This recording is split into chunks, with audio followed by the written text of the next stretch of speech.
Halo teman-teman semua, balik lagi sama gue Excel. Gimana kabarnya? Semoga semua masih pada sehat dan cuan terus ya. Jadi di video gue yang kali ini gue bakal bikin sesuatu yang sedikit berbeda. Gue bakal bikin segmen review saham. Karena ini adalah episode pertama dari segmen review saham. Mohon dimaklumi kalau ada beberapa hal yang kurang nyaman nanti mungkin, atau ada beberapa penempatan kategori yang salah. Nanti teman-teman bisa komentar aja biar gue bisa improve lagi di episode-episode berikutnya. Oke, jadi di episode yang pertama ini gue bakal bahas saham yang udah naik lumayan kenceng banget dari akhir tahun lalu sampai awal tahun ini, dan menurut gue masih ada kemungkinan untuk naik lagi. Jadi sahamnya adalah ITMG. ITMG atau Indo Tambang Raya Megah itu adalah salah satu perusahaan batubara di Indonesia. Dia punya beberapa tambang batubara, dan memang karena ini adalah saham siklikal, saham komoditas, dan memang karena harga batubara dunia itu lagi naik, jadi saham ini perusahaannya itu kebagian cuan yang lumayan gede, dan itu ngefek ke harga sahamnya yang jadi naik. Karena gue bikin video ini di hari Jumat 27 Mei, jadi gue pakai harga terakhir, yaitu tadi siang dia closing di harga 32.850.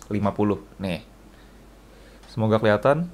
Oke, karena ini adalah segmen review saham, gue mau coba bikin jadi ada 4 kriteria. Jadi gue bagi menjadi 4 bagian. Nah, pembagiannya apa aja? Yang pertama, gue bakal bahas tentang profil perusahaannya. Jadi ini perusahaan tuh perusahaan apa, jualan kemana, dan lain-lain. Terus yang kedua adalah masalah profitability, atau gimana caranya perusahaan ini untung atau enggak, untungnya dari mana, dan lain-lain. Gue bakal bahas di situ. Yang ketiga ada valuasi. Jadi percuma perusahaan jago ngasilin duit, untung, tapi kalau valuasinya mahal, kita sebagai investor itu belum tentu bisa dapat untung juga. Jadi ketiga, valuasi, murah atau mahalnya valuasi tersebut. Terus yang keempat itu adalah dari sisi teknikalnya. Jadi gue nggak bikin semuanya tentang fundamental, tapi ada juga bagian teknikalnya. Jadi teman-teman yang mau trading juga mungkin nanti bisa terbantu. Untuk yang investing pakai fundamental juga bisa terbantu. Jadi tahu kira-kira mau masuk di harga berapa nih yang oke secara teknikal dan fundamental. Oke, kita masuk ke segmen profil perusahaan. Jadi ITMG atau Indo Tambang Raya Megah ini itu udah didirikan dari 1987. Berarti udah sekitar 13 tambah 22, 35 tahun dia udah berdiri. Dan dia ini adalah salah satu perusahaan batubara yang paling bagus di Indonesia, dan pasarnya itu pasar global. Jadi dia lebih banyak jualan ke luar negeri sebenarnya daripada ke pasar Indonesia. Nanti gue bakal kasih lihat chartnya. Operasi bisnisnya ada apa aja? Jadi dia ada tambang batubara, ada pengolahan batubara, dan juga ada logistik. Si ITMG ini punya 14 anak perusahaan. Anak perusahaannya apa aja? Ada PT Indominco Mandiri atau IMM, ada PT Trubaindo Coal Mining atau TCM, PT Jorong Barutama, Greystone atau JBG, dan masih banyak lagi. Kalian bisa baca di sini. Dan dia punya sekitar 7 tambang, dan hampir semuanya ada di Kalimantan. Terus dia jualannya kemana aja? Ke negara apa aja? Di sini teman-teman bisa lihat chartnya. Jadi dia jualan ke Indonesia itu, kita pakai data dari Q1 2022 ya. Jadi yang terbaru. Dia jualan ke Indonesia di market domestik itu sekitar 21%. Habis itu ada yang ke Jepang 15%, Bangladesh 10%, Filipina 6%, Thailand 6%, India 4%, Taiwan 2%, China 31%, dan lain-lainnya adalah 5%. Jadi, kenapa tadi gue bilang dia lebih banyak ke pasar global daripada pasar domestik, karena ke Indonesianya cuma 21%. Oke, kita coba lanjut ke segmen kedua, yaitu profitabilitasnya. Nah, sebelum kita bongkar bagian dalam dari laporan keuangannya, teman-teman bisa lihat dulu yang data yang disediain oleh RTI Business. Ini gue dari aplikasinya, teman-teman bisa lihat. Jadi berdasarkan EPS-nya atau earnings per share-nya, kita udah bisa lihat nih sebenarnya Q1 2022 itu udah naik kenceng banget. Kita bisa lihat ya nih, kita bandingin aja sama Q1 2021. Itu dia 0,03, sedangkan yang Q1 sekarang itu 0,18. Jadi itu aja udah 5-6 kali lipat. Jadi naiknya udah kenceng banget. Dan teman-teman bisa lihat yang lain. Kalau dilihat yang paling bawah yang EPS-nya itu, kenapa dia bisa muncul 0,75 sedangkan yang tahun lalu 0,4, itu dia pakai pendekatan annualized. Nah, nanti gue bakal jelasin kayak gimana. Tapi kalau kita pakai pendekatan annualized, ini udah hampir 2 kali lipat dari untung tahun 2021 full year. Jadi ini lumayan menarik banget. Kenapa gue masih hold saham ini? Karena memang profitabilitasnya bagus, dan nanti gue bakal jelasin kenapa gue bakal masih hold sampai at least Q2 2022. Teman-teman juga bisa lihat ini adalah data dari RTI juga, profitability dia di bagian NPM-nya atau net profit margin-nya itu di 33%. Dan untuk ROI-nya atau return on equity-nya dia di 69%. Jadi ini bagus banget sebenarnya kalau bisa benar-benar 69%. Nah, tapi ini belum terjadi karena seperti yang tadi gue bilang, ini adalah annualized. Kenapa? Karena di sini ada tanda bintangnya. Kalau teman-teman bisa lihat, itu adalah annualized. Jadi ini adalah masih bersifat prediksi, tapi kalau misalkan dia beneran bisa ngelakuin atau bikin profitability sebesar 69% itu udah bagus banget. Karena biasanya perusahaan-perusahaan yang gede, TBK, yang sahamnya bisa kita beli itu 10-15% untuk ROI aja udah bagus, apalagi ini yang 69%. Jadi nanti gue bakal jelasin juga dapatnya dari mana 69% itu. Oke, kita masuk ke yang lebih angka-angka nih. Jadi ini data gue ambil dari laporan keuangannya langsung. Jadi kalau yang tadi kan RTI itu kita ambil dari RTI-nya, datanya udah diolah sama orang lain, dan gue biasanya lihat itu cuma buat screening doang. Tapi gue bakal korek lagi dalam-dalamnya dari laporan keuangannya langsung. Karena kita sebagai investor, data yang paling mutlak, yang paling akurat yang bisa kita dapetin adalah ya dari laporan keuangan itu sendiri, atau dari website Bursa Efek Indonesia, atau dari websitenya si perusahaan itu sendiri. Jadi gue lebih suka buat bener-bener korek dalam-dalam kalau gue memang udah tertarik sama sahamnya setelah gue screening singkat dari aplikasi kayak RTI Business tadi. Nah, teman-teman bisa lihat di tabel yang udah gue tampilin, dia itu di tahun 2010 salesnya adalah 1,668 miliar US dollar. Ini dalam US dollar ya, ini bukan dalam rupiah. Jadi kalau di rupiahin jadi berapa tuh? 3T? Nggak tahu, coba. Gue belum hitung soalnya. Dan untuk net income-nya di tahun 2010 itu di 204 juta US dollar. Jadi kalau kita hitung ROI-nya berdasarkan persenan sendiri itu di 28%. Nah, mungkin teman-teman nanya, kenapa gua ambil tahun 2010? Padahal kan sekarang udah 2022. Kalau mau dibandingin ya sama 2021. Kenapa jauh-jauh ke 2010? Karena di 2010 itu adalah tempat di mana harga tertinggi si ITMG ini pernah bertengger. Jadi harga tertingginya itu di tahun 2010. Nih, teman-teman bisa lihat sendiri di grafik yang sini. Ini yang paling tinggi nih. Mana? Ini yang paling tinggi ini di tahun 2010. Nanti gue bakal kasih lihat. Jadi, gue tertarik nih. Oh, di 2010 kok dia harganya bisa tinggi banget. Kira-kira kenapa? Oh, ternyata memang laba bersihnya dan salesnya gede. Tapi gue mau bandingin sama tahun ini, di saat harga batu bara lagi tinggi-tingginya juga, kinerja si ITMG juga lagi bagus-bagusnya. Kira-kira jadi apakah bisa kita nyampe di harga segini lagi? Kalau bisa ya puji Tuhan. Nah, di bawahnya gue udah tulis 2021, ini di tahun lalu. Di saat harga batu bara juga udah naik, udah ke 150-an kalau nggak salah. Jadi dia kan baru naik itu ke 400 di tahun ini, awal tahun ini. Nah, di 2021 udah naik dan salesnya itu udah naik. Salesnya bahkan lebih tinggi daripada sales di tahun 2010. Memang sebenarnya kita nggak bisa terlalu apple to apple, karena di 2010 itu kan perusahaannya juga nggak akan sebesar sekarang. Pasti sekarang itu udah lebih besar daripada 11 tahun yang lalu. Jadi kita bisa lihat juga dari equity-nya. Equity-nya itu di 2010 itu di 721 juta, sedangkan sekarang di at least di tahun 2021 itu udah di 1,2 miliar US dollar. Jadi bahkan udah hampir 2 kali lipat. Jadi perusahaannya pun udah bertumbuh. Tapi ini bisa kita jadiin acuan juga. Nah, gue pakai data Q1 2022 karena ITMG udah keluarin laporan keuangannya untuk Q1 2022 ini. Angkanya untuk sales atau penjualannya ada di 639 juta US dollar. Dan ini sebenarnya ya gede banget ya kalau kita bandingin. Kalau kita bikin annualized itu di 2,5 miliar US dollar. Nah, mungkin tadi teman-teman masih ada yang belum ngerti annualized itu apa. Jadi, karena kita dalam analisa saham, itu kita harus pakai kinerja 1 tahun. Kita nggak terlalu bisa analisa pakai cuman kinerja 3 bulan pertama atau Q1-nya doang. Jadi, kita pakai pendekatan yaitu annualized. Sebenarnya ada banyak pendekatan, ada TTM, ada annualized, ada apa lagi? Ada cuman 2 sih yang gue tahu. Jadi, annualized itu adalah caranya kita kaliin 4 doang. Kenapa? Karena kan anggapannya kita tahu nih angka di Q1 yaitu dari Januari, Februari, Maret itu di 639 juta. Kita anggap, kita bikin persepsi kalau dari April sampai Desember berarti ada 9 bulan lagi itu kinerjanya tetap sebagus sekarang. Jadi Q1 dikali 4. Jadi dia total 12 bulan. Jadi kita menganalisa kinerja 1 tahun. Nah, dari situ kita bisa lihat, oh, kalau misalkan ini perusahaan benar-benar bisa bekerja sebagus Q1 ini, berarti bisa seuntung apa Dan semantap apa? Karena kalau perusahaannya untung, laba bersihnya bagus, pasti harga sahamnya juga ikutan naik. Ditambah ada dividen juga dan lain-lain.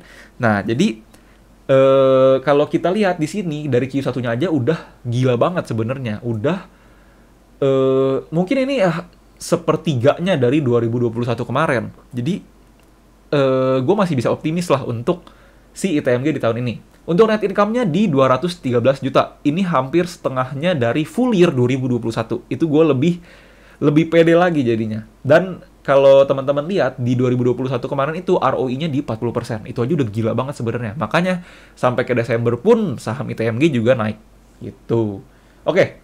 Jadi kalau kita lihat di annualize yang net income itu dia jadi 852 juta US dollar. Which ROI-nya jadi 69%. Yang tadi gue bilang ROI bisa 69% itu bisa gede banget. Ini adalah dapatnya dari sini, dari annualized. Kayak yang tadi data dari RTI Business. Nah, jadi ini belum tentu benar, karena saham itu dinamis, kita nggak tahu perusahaan bakal terjadi kayak gimana, ke depannya harga batu bara bakal kayak gimana. Tapi kalau kita memprediksi secara annualized, hasilnya kayak begitu, kalau ternyata beneran perusahaannya bisa merealisasikan, oh gue bisa hasilin revenue atau sales 2,5 miliar US dollar, berarti yang hold sahamnya dari sekarang-sekarang ini dan percaya ITMG bisa kinerjanya bagus, bakal dapetin keuntungan juga. Dan gue yakin karena nggak mungkin ada perusahaan yang laba bersihnya naik gila-gilaan tapi harganya nggak ngikut. Cepat atau lambat harganya bakal ngikut naik ke harga wajarnya atau intrinsic value-nya. Oke, mungkin teman-teman penasaran kenapa gue bisa seoptimis itu dia bisa kinerjanya sebagus Q1 terus. Emang benar, emang harga batu baranya nggak turun, emang dia kinerjanya nggak bisa turun. Gua bisa berani memprediksi karena ada datanya. Datanya adalah harga Newcastle Coal Futures dari, itu adalah harga batu bara dunia. Itu gua dapetin datanya dari investing.com, teman-teman bisa lihat di sini. Jadi memang di bulan-bulan Maret, April awal itu dia harga batu bara dunia itu di 400 US dollar. Walaupun abis itu sempat turun di April pertengahan ke angka mungkin 200-300-an, tapi sekarang udah naik lagi. Sekarang itu di Mei, dia udah di harga 403 US dollar lagi. Jadi kalau harga batu baranya naik lagi, dan ini kan harusnya kinerja Q2-nya si ITMG. Jadi kalau misalkan nanti ITMG beneran bisa memaksimalkan harga batu bara ini, dia bakal dapetin untung juga. Nanti di saat laporan keuangan Q2-nya keluar dan hasilnya bagus, kemungkinan besar harga sahamnya bakal naik juga. Jadi kenapa gue percaya? Karena ada datanya, yaitu harga Newcastle Coal. Karena kayak yang tadi teman-teman udah lihat, kebanyakan ITMG 80% jualan ke pasar global, dan pasar global ya ngikutin harga batu bara dunia. Dan kalau teman-teman lihat juga di gambar ini, jadi Newcastle Coal di tahun 2010-2011 itu bahkan cuma di harga 130 US dollar. Jadi dia hanya sepertiganya harga sekarang. Tapi ITMG naiknya bisa gila-gilaan, laba bersihnya, maksudnya harganya bisa sampai tinggi banget. Sekarang harga batu baranya bisa 3 kali lipat.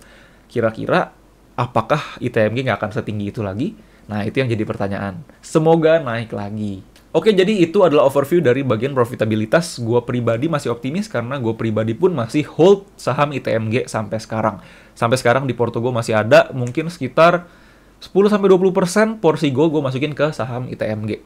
Oke, next ke bagian valuasi. Karena percuma saham itu kinerjanya bagus, harga sahamnya ikutan naik. Tapi kalau valuasinya udah terlanjur mahal, kita masuk, yang ada jadi rugi kitanya.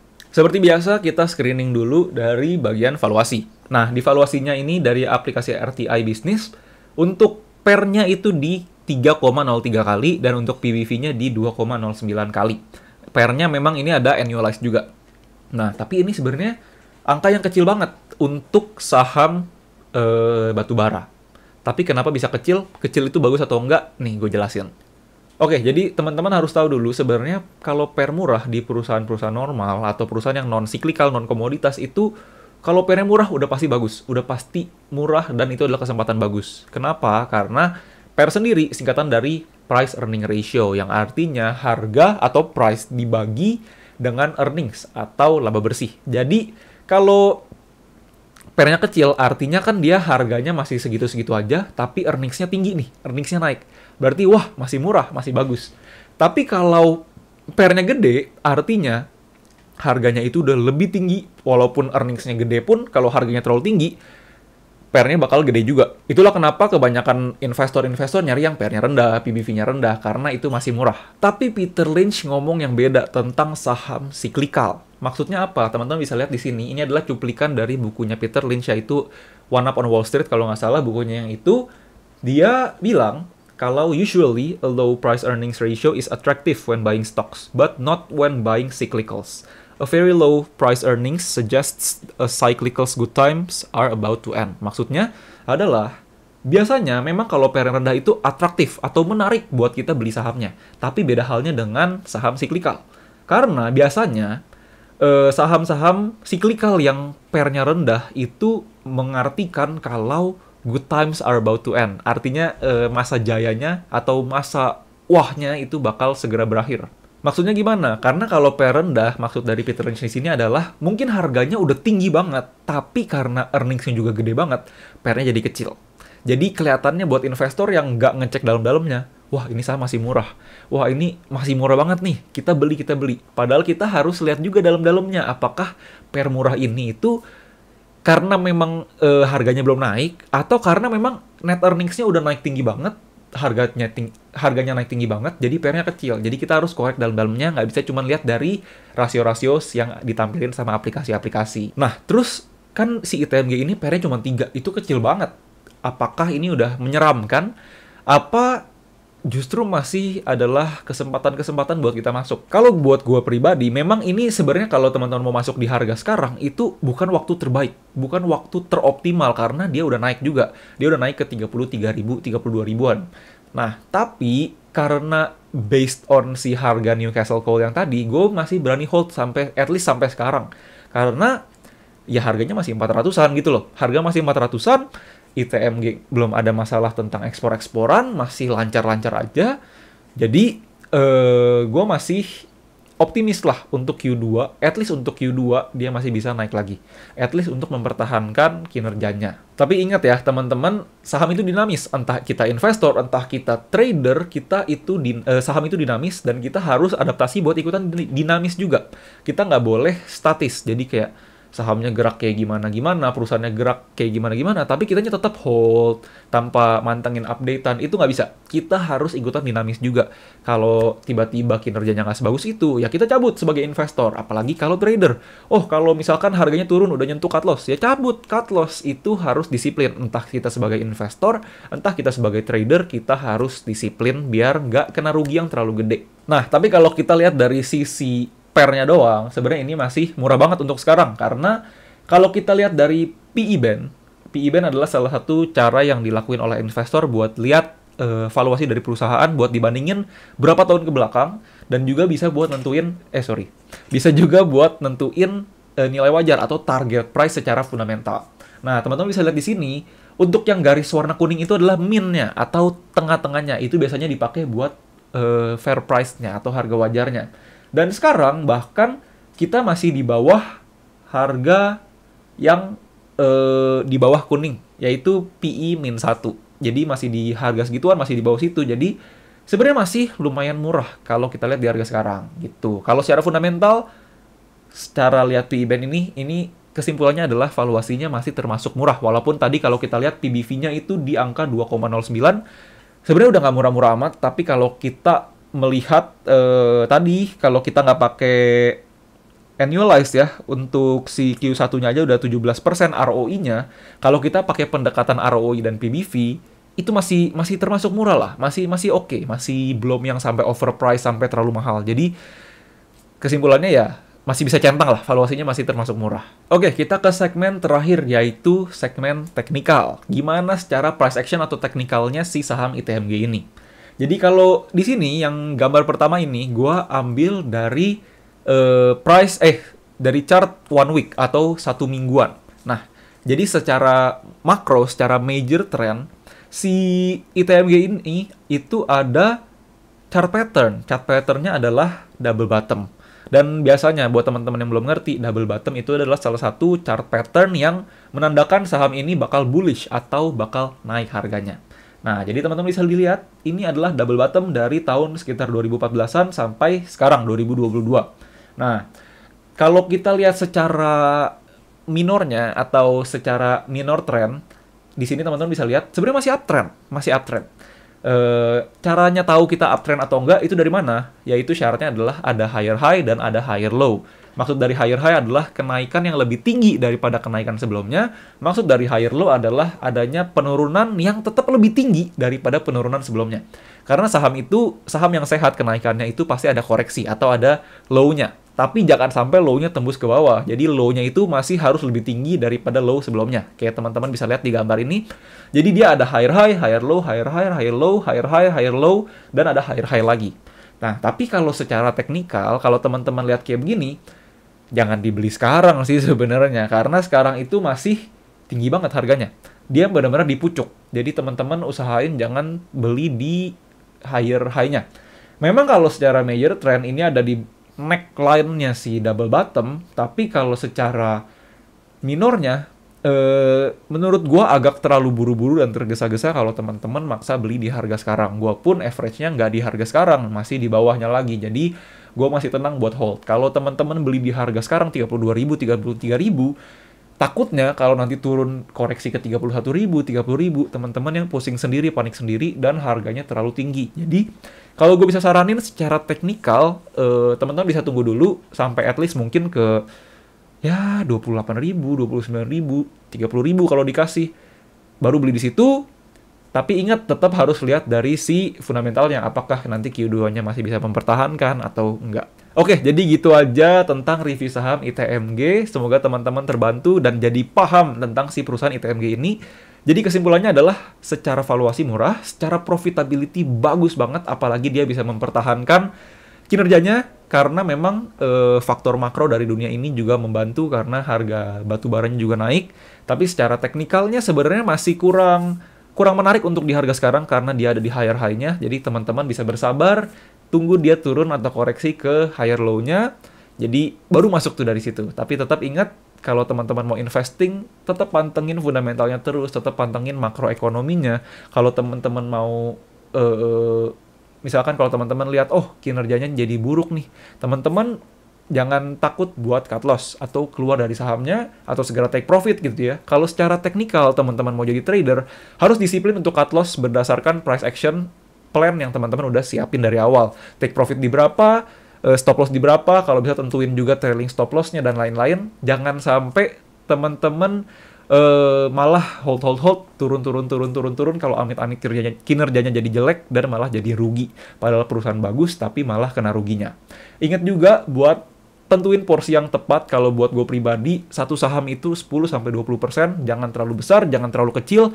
Jadi kalau untung teman-teman masih bisa ngerasain untungnya, kalau ruginya jangan sampai bikin teman-teman keganggu lah portofolio kalian kinerjanya. Jadi gitu aja, semoga suka. Kalau misalkan ada kekurangan, bisa tulis di komen, atau teman-teman mau request review saham apa lagi, langsung aja tulis di komen, nanti gue bakal bacain dan gue bakal coba bikin videonya.